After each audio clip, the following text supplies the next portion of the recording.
Hey guys, so I'm back for another Nintendo Power review, and today I'm going to be talking about the Mega Man X issue, which is January 1994. But if you open it up, then you have the actual cover in here. This probably should have just been the cover right here, because it looks really good.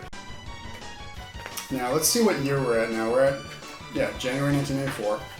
So the tone of the magazine is a little different now. We got some kind of attitude going on now. The Super NES has been around for a few years. And Sega Genesis is some real competition for them. The Sega Genesis, of course, is like all rad, and they've got their attitude, and Sonic the Hedgehog. They're too cool for school, so Nintendo's got to kind of compete with that. So you're seeing stuff like the baseball ad, and here's an ad of a dude snowboarding, because Nintendo, they're street, they're street. They got attitude. So anyway, January 1994. This is a magical time for me because this was right before I finally got a Super NES, and this issue was actually the deciding factor in my mom buying me a Super NES. So I'll tell you why later in the issue. We've got the Player's Pulse here. So what do we have for letters this month? Oh, I got one. I got a great one here. Okay, Danny Mew from Elmhurst, New York says, I like the fact that the making of article was based on Super Empire Strikes Back, but that's still not enough to make it an interesting section. I think this article is boring and a cheap way of killing space. Why don't you use space to increase coverage for classified information or Counselor's Corner? You sons of bitches! Okay, here's Nintendo Power's response. I think they handled this douchebag with poise and grace. By the way, Danny Mew, if you're watching, please subscribe. No offense meant, okay? Your letter was a little mean though, okay? These people are working hard. These are hard-working people at Nintendo Power trying to put out a good product for you, to have you come along and just kick over their sandcastle, alright? Anyway, Nintendo Power's response, very graceful. Thanks for the input, Danny, but like the saying goes, everyone's entitled to their own opinion. Yours just happens to be in the minority. Almost every response wanted to see more of this type of article. Shut down. Man, that was brutal. If I were that kid, oh man. You get your letter printed in Nintendo Power and then you get a response like that? Anyway, moving on. Mega Man X. This game is just so much fun. So colorful. And the boss designs are great. We've got Chill Penguin right here. This is the introduction to Zero. It's the first time we ever meet Zero. Zero saves X from Sigma when they meet for the first time. Actually, he saved X from Vile, but Nintendo Power did make a lot of mistakes in 1994 for some reason. I want to show you some of these boss designs. How cool is this? We got Storm Eagle, we got Flame Mammoth, Launch Octopus. I think this is probably my favorite design besides Storm Eagle. And here's Sting Chameleon, who is loosely based off of the Predator, because he can kind of camouflage himself and move around in stealth form, but you can still kind of see him, it's just blurred. So it's pretty cool that one of the Mega Man bosses is a Predator, basically. I totally see what they did here. See, like the Predator that he is, Sting Chameleon cloaks himself and moves around before revealing himself and attacking. Yeah, exactly like a Predator. So I see what you did there, Nintendo Power. What else do we have here? Boomer Quanger and X meets up with Sigma. Here's our first exposure to Sigma, the big bad of the Mega Man X series. I'm going to show you right here the final boss. One thing I'll never quite understand is the caption on this picture of the final boss right here, where it says, "Is this the final boss? It's big enough to be, but we're not going to tell you." Like, why be coy about it? That is the final boss. I mean, it's like, it makes you think that maybe there's another boss after that, so you expect there to be another fight after that, and then there isn't one. And when I first played the game, that was kind of disappointing. I really thought that maybe Dr. Wily was going to show up at the end or something like that. So I don't understand why they captioned this way, unless they just didn't want to spoil the final boss. So they had a picture of the final boss in there, and they had to caption it, and they said, well, let's just put something coy so that it doesn't completely spoil the ending for the players. You know, it was probably two different departments. Anyway. Claymates. This game has like, you know, claymation graphics. It really doesn't. I mean, it's digitized. It's got good graphics for Super NES game, but there's nothing really cutting edge about it. But when I read about it in Nintendo Power, because Nintendo Power is Nintendo Power, they do a great job building things up.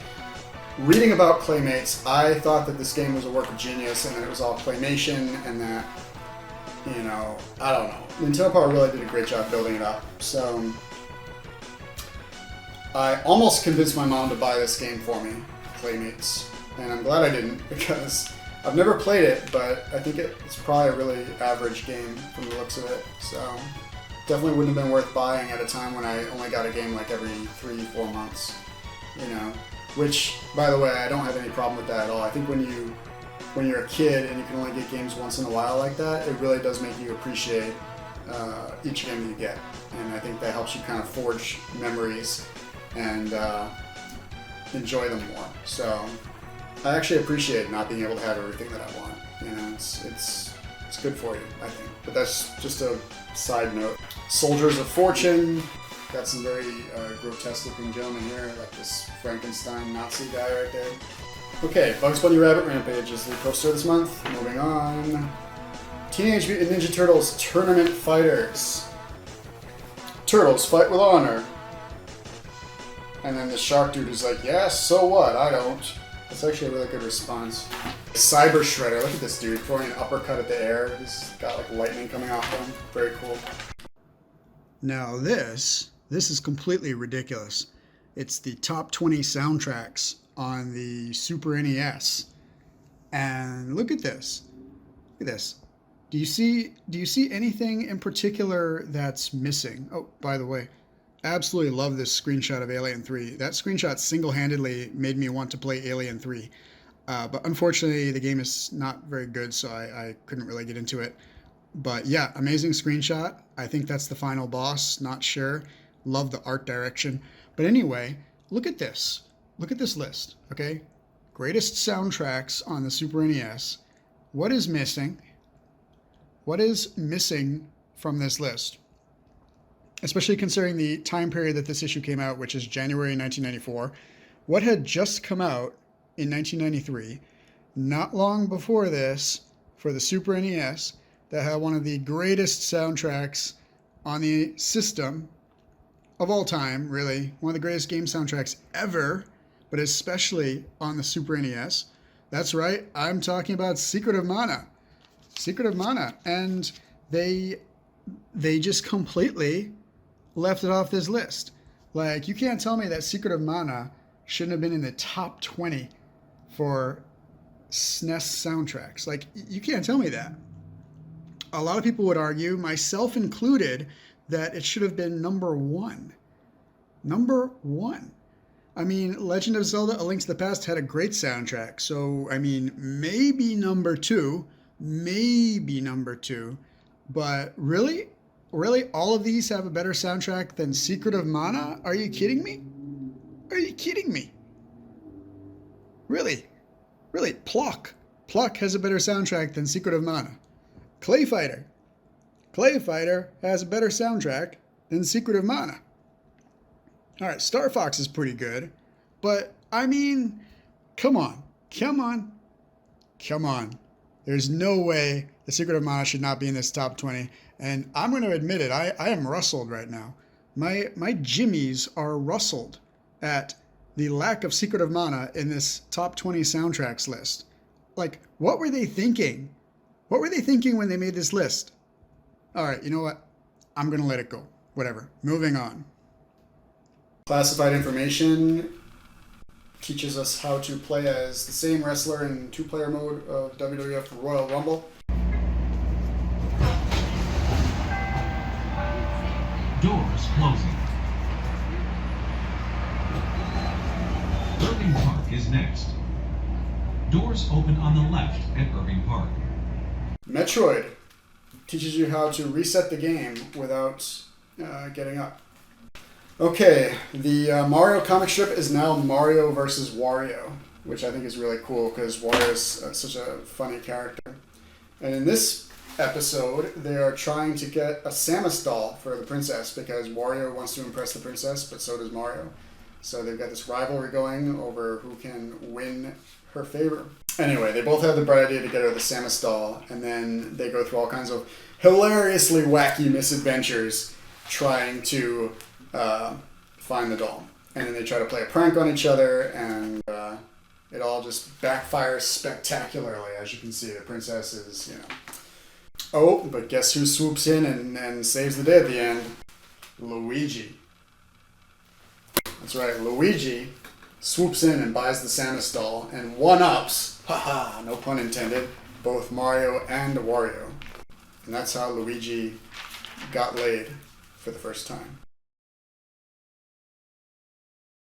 Here we've got Legend of the Fire Emblem.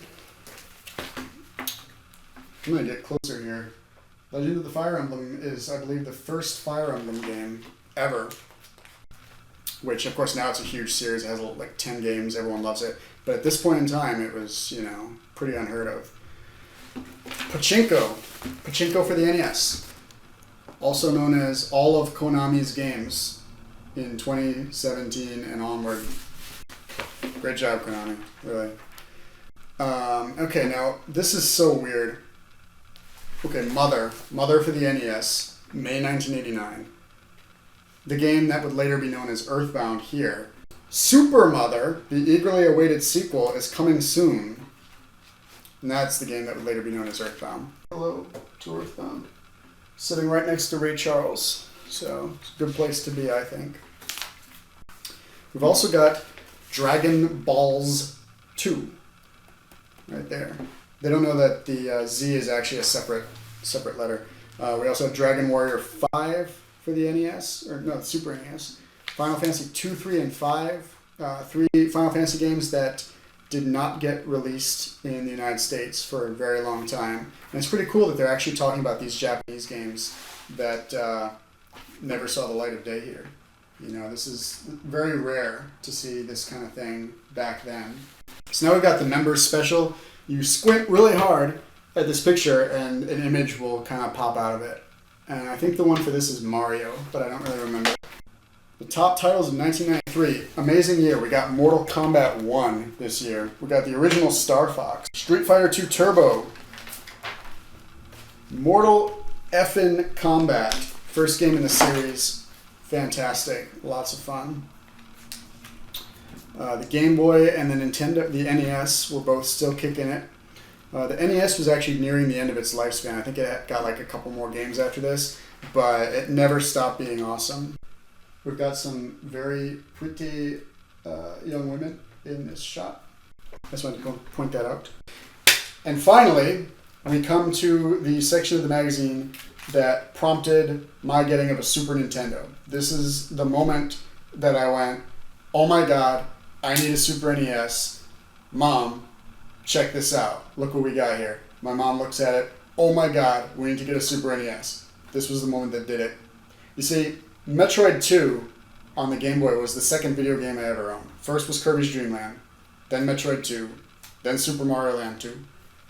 Then this issue happened.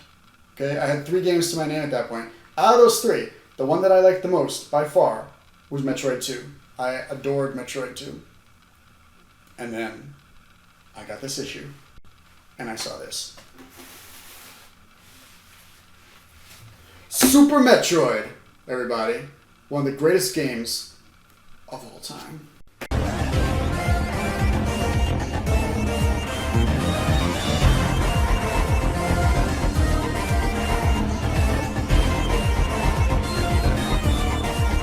Oh man. You can tell how excited I got about this, okay? The page is no longer in the magazine. It doesn't get any better than this. You see something like this when you're like 9 years old and you're obsessed with Metroid 2. This arrives in your mailbox. Oh my god. A sequel to Metroid 2. A sequel to my favorite video game is going to be here in a couple months. Just an unbelievable feeling. I want you guys to see this concept art. We've got Kraid. We've got that weird snake mini-boss.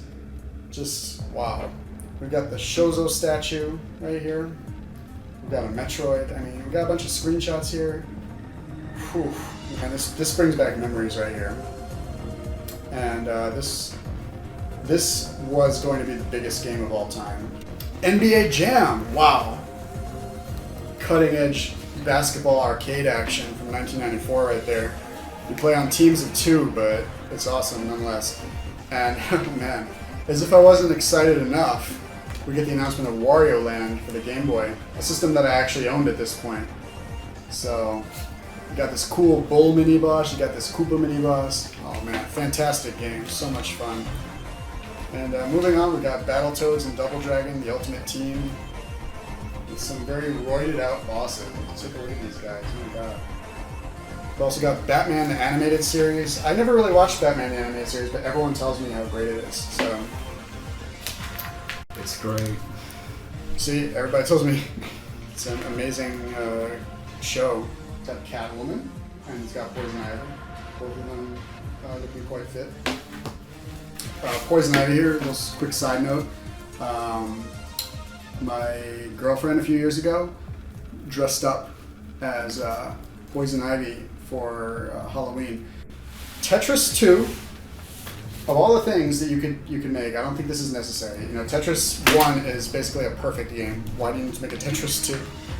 And that's why we've never heard of Tetris 2 until now. Alright, Chip 'n Dale Rescue Rangers. This issue is really coming apart on me, guys. I think I might have to just like wrap it up in some plastic and just put it to bed. Zelda Link's Awakening is an absolute mainstay in Counselor's Corner. It would appear here every month. You'd see all kinds of screenshots for it. It would just be really fun to read about it.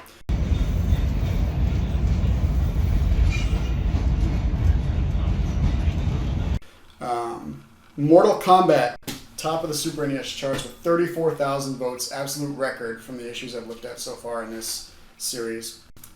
Mortal Kombat was king in 1993 and 1994. T2 the arcade game. I remember playing T2 the arcade game in the arcades. It was really loud. You had like the gun and you'd fire and the Terminators would pop up right in front of you and just like, oh my god. Oh boy, memories. You know, they had that game and Mortal Kombat like a couple arcade machines away from each other and all the kids would just be lined up at those two machines. Man, it was just such a fun time to grow up, I have to say. All right, so that about wraps up the January 1994 issue of Nintendo Power, volume 57. So I significantly jumped ahead for that one. And for the next one, I'm going to jump back in time again. January 1994, Mega Man X. Tremendous issue. The issue that led to me getting a Super Nintendo. Absolutely an historic issue. And I actually recommend getting a hold of this if you can. If you buy it on Amazon, you know, whatever, you see a good deal on it. This is an issue that I think is a real blast from the past. That's worth leafing through. So check it out.